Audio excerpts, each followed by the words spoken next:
చాలా మంచి చేస్తున్నారు. ఆయన మనసు కోసమే ఈ మూవీ చాలా పెద్ద హిట్ అయిందని నేను చెప్తున్నానండి. డెఫినెట్గా నేను ముందు ఎక్కువ ఇంటర్వ్యూస్ ఇచ్చాను. నేను ఏంటంటే ఈ మూవీ గురించి చెప్పినప్పుడు ఒకటి చెప్తాను. ఒక్క నిమిషం.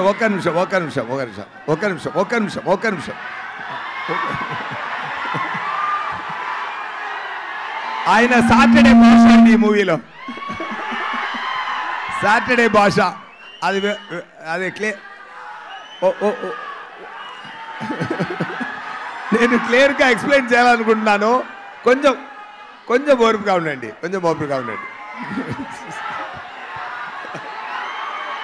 Okay. Anyway DVV company Danayya గారు